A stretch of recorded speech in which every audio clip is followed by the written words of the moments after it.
Salut, moi c'est Laura, je suis en tour du monde depuis 7 mois et aujourd'hui je vais vous donner toutes les infos que j'aurais aimé connaître avant d'aller en Bolivie.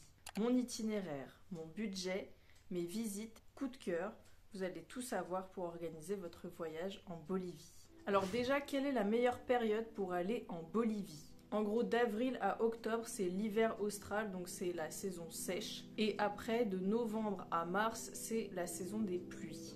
Au niveau du visa, vous pouvez avoir un visa de tourisme de 90 jours qui est gratuit. Pour ce qui est du passage de frontières, à part ça, il n'y a pas trop d'autres démarches à faire. Il y a juste un formulaire d'entrée à remplir. Pour ma part, je suis passée par des frontières terrestres, puisqu'avant ça, j'étais au Pérou. Et donc, ils m'ont donné le formulaire d'entrée directement dans le bus. Et sinon, c'est pas très compliqué. Vous fournissez votre passeport, ils vous mettent le tampon de 90 jours. Il faut parfois montrer une preuve de sortie du territoire, donc c'est-à-dire un billet de bus ou un billet d'avion pour montrer que vous allez bien sortir du territoire dans les 90 jours indiqués. Et parfois, ils peuvent vous demander la preuve que vous êtes logé quelque part. Donc pour ça, vous mettez la capture d'écran de votre réservation de votre premier hostel. Maintenant, on passe à mon itinéraire. Donc moi, comme je vous disais, je suis arrivée par le Pérou. Donc la dernière ville que j'ai faite au Pérou, c'était Puno. C'est là où j'ai passé la frontière et je suis arrivée du coup de l'autre côté du lac Titicaca, à Copacabana. Donc je suis restée une nuit à Copacabana et après j'ai fait une excursion d'une nuit à Isla del Sol. Ensuite, je suis retournée à Copacabana, j'ai pris un bus jusqu'à La Paz, qui est la capitale de la Bolivie, où je suis restée 4 nuits et où j'ai testé 3 hostels différents. Ensuite, je voulais me rendre dans la jungle amazonienne et donc pour ça, j'ai pris un bus de nuit qui faisait de La Paz jusqu'à Rurrenabaque. Après ça, j'ai fait mon excursion dans la jungle amazonienne, ça a duré 3 nuits au total. Et ensuite, je suis revenue à La Paz où j'ai passé à nouveau 3 nuits. Après ça, je suis partie dans une ville qui s'appelle Sucre où j'ai passé seulement une nuit. J'ai pris un bus de Sucre à Tupiza, encore une fois un bus de nuit. Après ça, je suis partie pour une autre excursion, celle de la visite de la région sud Lipez et du fameux Salar d'Uyuni. Là-bas, j'ai passé à nouveau 3 nuits. Et après ça, je suis retournée à Tupiza pour une nuit. Depuis Tupiza, je me suis rendue à Villazón. C'est la dernière ville avant la frontière avec l'Argentine. Et c'était la fin de mon séjour de 21 jours au total en Bolivie. Donc ça, c'est mon itinéraire. Mais il y a aussi d'autres villes ou d'autres endroits que j'aurais aimé visiter, mais que je n'ai pas forcément pu pour différentes raisons. Je vous les donne quand même parce que ça peut vous donner des idées dans l'organisation de votre propre itinéraire. Par exemple, près du lac Titicaca, donc moi j'ai été à Isla del Sol, mais il y a aussi Isla de la Luna qu'on peut visiter également. Ensuite, il y a la route de la mort, qui est surnommée comme ça parce qu'elle était supposée être la route la plus dangereuse du monde. Et maintenant, elle a été fermée à la circulation, mais par contre réhabilitée pour notamment le tourisme de VTT. Et ça, c'est près de La Paz, on peut faire une excursion avec un tour organisé à la journée. Après, il y a des parcs nationaux que j'aurais aimé visiter. Il y a par exemple le parc national Madidi, qui se trouve dans la forêt amazonienne, mais c'était une excursion avec un autre tour organisé que celui que moi j'ai pris. Donc c'est pour ça que j'ai pas pu aller au parc national Madidi, mais ça a l'air splendide avec plein d'animaux sauvages. Il y a aussi le parc de Sarama, c'est tout près du nord du Chili. Il y a aussi un endroit qui s'appelle Samaipata. C'est en fait un petit village avec des cascades, avec la jungle et avec pas mal d'archéologie. Ensuite, il y a une grande ville où j'ai pas pu aller, qui est plus à l'est, qui s'appelle Santa Cruz de la Sierra.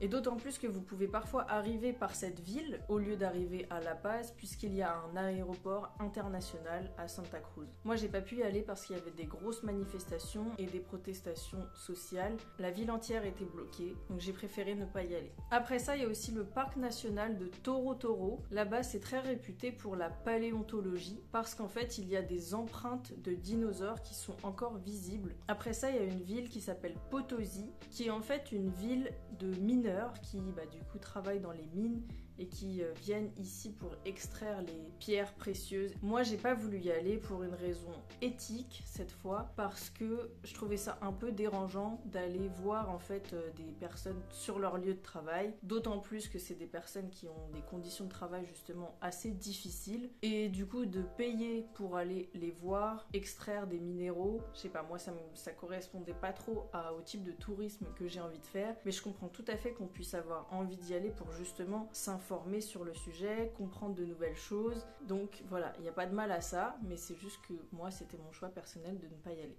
Donc cette ville s'appelle Potosí et il ne faut pas la confondre avec Huayna Potosí qui lui est un glacier de 6000 mètres. Donc c'est hyper impressionnant et c'est vraiment un trek. Donc pour le coup moi au Pérou j'ai fait pas mal de treks, ça c'est sûr. J'ai même fait un trek de 5 jours, mais là le Huayna Potosí c'est quand même de l'alpinisme. Faut quand même être bien préparé, c'est carrément on a les crampons et les piolets et on y va à monter des murs de glace. Donc voilà, j'ai des copains qui l'ont fait, qui sont allés jusqu'au sommet. Ça a l'air super impressionnant, ça a l'air super beau. On est au-dessus des nuages et on peut voir le lever du soleil là-bas. Et on part à minuit pour arriver en haut avant le lever du soleil.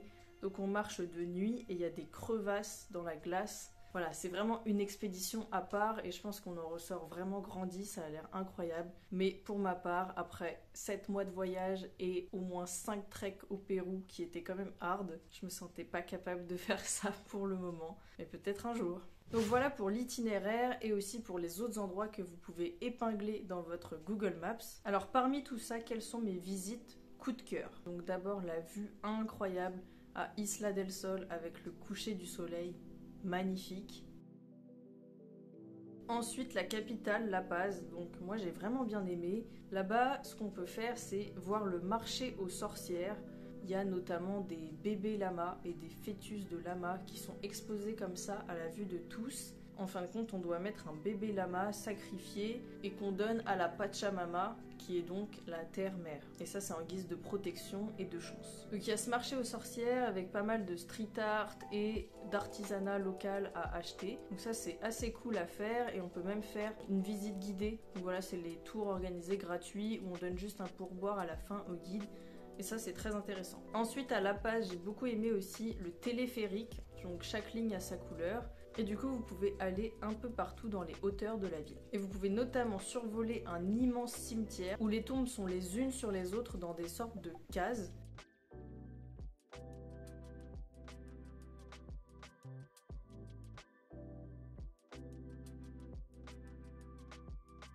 Et vous pouvez aussi survoler un quartier où les maisons sont ultra colorées. Ensuite, à La Paz, vous pouvez aussi aller en haut d'un mirador pour pouvoir observer toute la ville d'en haut. Et vous pouvez aussi aller visiter la Garganta del Diablo. Ça, en fait, c'est des formations rocheuses hyper impressionnantes. C'est un peu plus loin par rapport au centre-ville, mais franchement, ça vaut le coup. C'est vraiment incroyable. Ensuite, le Salar d'Uyuni et la région Sud-Lipez. Ça a vraiment été parmi les plus beaux paysages que j'ai vus de ma vie. Des lagunes, des montagnes, des volcans, des geysers. Et j'ai d'ailleurs fait toute une vidéo sur cette région si vous voulez aller la voir. Et ensuite, c'est hyper varié. Du coup, il y a quand même la jungle amazonienne. Et après, en termes de culture, j'ai trouvé que la Bolivie était vraiment géniale. Je sais pas, il y a un truc qui se dégage dans ce pays. J'ai vraiment adoré. Et j'ai trouvé que la culture était justement très bien préservée. Après, au niveau des points un peu plus négatifs, La Paz, la capitale, j'ai vraiment aimé et à la fois j'ai détesté.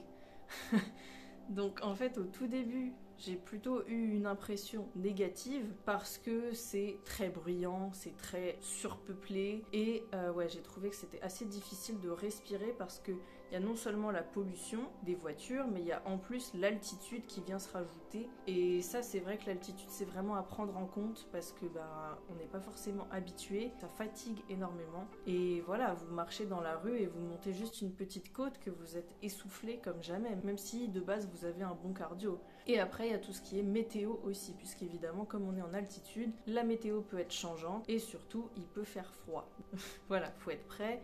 C'est la Bolivie, c'est comme le Pérou, c'est deux destinations qui sont incroyables, très enrichissantes, mais c'est pas vraiment des destinations vacances, en tout cas selon moi. Il y a les conditions sanitaires qui peuvent être un peu compliquées. J'ai entendu pas mal de personnes faire des intoxications alimentaires, notamment à la salmonellose, donc il faut quand même faire très attention. Il faut pas boire l'eau du robinet, il faut pas se brosser les dents avec l'eau du robinet. Il faut le faire uniquement avec de l'eau minérale ou bien avoir une gourde filtrante efficace.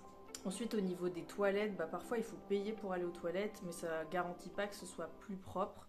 mais des fois c'est vraiment dégueu, il n'y a pas d'eau, il n'y a pas de savon, etc. Donc ça, faut quand même le savoir dans certains endroits. Ensuite, il y a certains endroits où on ne peut pas trop retirer de l'argent.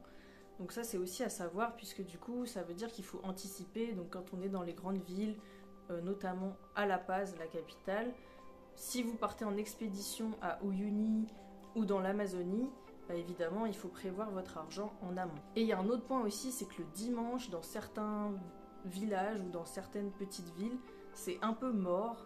Donc voilà, il faut le savoir. Si vous venez qu'une seule journée et que c'est le dimanche, sachez qu'il n'y aura pas tout qui sera ouvert. C'est vraiment la journée de pause, donc ça, il faut le comprendre et il faut l'accepter.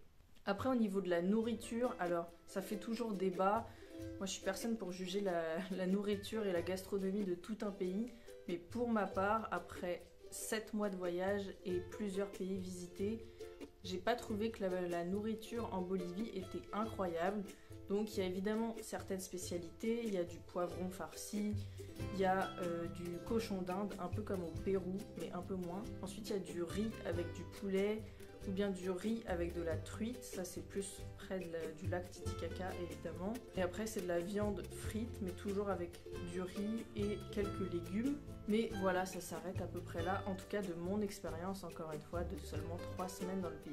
Après, au niveau des bus, parfois c'est un peu compliqué. C'est-à-dire que c'est pas comme au Pérou où c'est hyper organisé, certaines compagnies qui sont top et voilà, on sait qu'on doit prendre cette compagnie-là et tout marche bien, on peut réserver en ligne, etc. Là, c'est un peu moins comme ça, c'est un peu plus à la route. Il faut parfois se déplacer au terminal de bus un jour avant ou le jour même pour acheter son billet de bus et prendre le temps de comparer les différentes compagnies. Mais on peut pas acheter en ligne ces billets. Ensuite, l'état des routes, parfois, ça peut faire un peu peur. Surtout la route qui va de La Paz jusqu'à Rurrenabaque dans l'Amazonie. Faut être bien accroché et parfois les bus peuvent être un peu vétustes. Donc voilà, faut se préparer à tout ça. Je vous ai dit, les vacances en Bolivie, c'est pas des vacances. Maintenant passons au point budget. Puisqu'on en est à parler du budget, j'aimerais vous parler des 2 banques chez qui je suis dans le cadre de mon voyage. Donc j'ai 2 cartes bancaires de banque en ligne qui me permettent de voyager sans frais, que ce soit pour les retraits et pour les paiements. Les 2 banques que j'utilise, c'est du coup Boursorama Bank et la deuxième banque c'est Fortuneo. Et pourquoi j'en ai 2? Simplement pour avoir à la fois une carte Visa et à la fois une carte Mastercard. Et ça me permet d'être accepté partout et en plus d'avoir une carte de rechange si jamais je la perds ou je me la fais voler ou je ne sais quoi. Ça veut dire que je peux payer autant de fois que je veux à l'étranger avec ces cartes-là et je peux retirer aussi autant d'argent que je veux sans frais. Et donc ça me suit depuis le début de mon voyage et ça m'est vraiment super utile parce que si vous avez une carte bancaire classique, à chaque retrait ou à chaque paiement, votre banque va vous appliquer des frais. Donc ça va être 1 euro, 2 euros, 3 euros, 4 euros, 5 euros par-ci par-là. Mais à la fin du mois, ça va vraiment vous revenir super cher. Donc si vous voulez économiser sur ça tout en ayant un bon service, du coup je vous conseille vraiment de passer par l'une de ces 2 banques en ligne. Et pour ça, j'ai un partenariat pour vous qui va vous permettre d'ouvrir votre compte et de gagner directement une somme d'argent qui sera virée sur votre compte à l'ouverture du compte. Ça peut aller jusqu'à 130 euros virés sur votre compte à la création du compte. Donc franchement, c'est déjà ça de gagner pour votre voyage. Ça peut rembourser plein de choses que vous avez déjà achetées dans votre équipement, dans votre sac à dos, etc. Du coup, je vais vous mettre les codes promo en description. Si vous voulez ouvrir un compte dans l'une de ces banques ou dans les 2, n'hésitez pas à passer par ce code. Si vous avez d'autres questions sur ces banques en ligne ou sur mon voyage en général, n'hésitez pas à les mettre en commentaire. J'y répondrai avec plaisir. Maintenant, passons au point budget. Alors le budget, c'est toujours difficile à prévoir. Toutes les personnes voyagent de manière différente. Si vous dormez en auberge de jeunesse ou bien en hôtel ou en Airbnb, évidemment vous n'allez pas payer les mêmes prix. Si vous cuisinez votre propre nourriture, évidemment vous allez dépenser moins qu'en allant au restaurant 2 ou 3 fois par jour. Donc voilà, c'est vraiment variable, mais je vous le donne quand même à titre indicatif si ça peut vous aider. Donc du coup pour ma part, je suis restée 21 jours au total en Bolivie et j'ai dépensé 762,19 €. Ça fait une moyenne de 36,30 € par jour. Alors je vais vous donner les postes de dépenses les plus importants avec les pourcentages associés pour bien voir ce que ça représente dans mon budget total, et c'est ça je trouve qui est le plus intéressant. Donc en gros, au niveau du tourisme et des activités en elles-mêmes, j'ai dépensé 407,50 € et ça représente 56% de mon budget total. Donc c'est déjà pas mal, mais tant mieux, ça veut dire que c'est le poste pour moi le plus important. C'est faire des activités, découvrir le pays en profondeur, découvrir la culture et passer des moments qui resteront inoubliables. Donc voilà, je préfère dépenser dans ça et économiser un peu plus sur le reste. Ensuite, au niveau de l'hébergement, j'ai dépensé 119 € et ça représente 15,7% de mon budget total. Sachant que j'ai dormi essentiellement en auberge de jeunesse, donc en dortoir partagé et parfois en hôtel. Après ça, j'ai dépensé 105 € dans les restaurants. Ça fait presque 14% de mon budget. Donc voilà, moi c'est mon petit plaisir. Mais en fait, si on divise par le nombre de jours et par le nombre de repas, ça revient à vraiment pas cher du tout. Après ça, j'ai dépensé 62 € dans les transports, sachant que j'ai pris du coup 3 bus de nuit au total. Donc le premier pour aller de La Paz à Rurrenabaque dans l'Amazonie, le deuxième pour faire ce même trajet mais au retour, et le troisième pour faire Sucre-Tupiza. Et dans ce budget transport, il y a aussi quelques taxis pour parfois m'emmener au terminal de bus. Donc ça représente 8% de mon budget, qui est vraiment pas beaucoup en tant que tel, voilà, pour avoir traversé quasiment tout le pays. Et ensuite dans la catégorie autre, donc ce qui est quelques courses, les frais de blanchisserie, donc à la laverie, quelques achats, et pour tout ça j'en ai eu pour 64,78 € et ça représente 8,5% de mon budget. Du coup, pour résumer en termes de budget, c'est l'un des pays les moins chers que j'ai eu l'occasion de visiter depuis le début de mon tour du monde, après la Colombie et le Guatemala. Par exemple, pour vous donner une idée, en termes d'hostel, l'hostel le moins cher dans lequel j'ai eu l'occasion de passer la nuit, par exemple, c'était 6 € la nuit, et le plus cher, c'était 18 € la nuit. En conclusion, voilà, notre voyage en Bolivie est terminé. J'espère que toutes ces infos vous sont utiles dans l'organisation de votre voyage. Pour ma part, je garde plein de souvenirs mémorables de mon séjour en Bolivie. Je vous mets toutes les infos en description. Si vous avez des questions, n'hésitez pas à les mettre en commentaire, j'y répondrai avec plaisir. J'espère que cette vidéo vous a plu. Si c'est le cas, n'hésitez pas à la liker et à vous abonner à la chaîne. Et sur ce, moi je vous dis bisous et à la prochaine.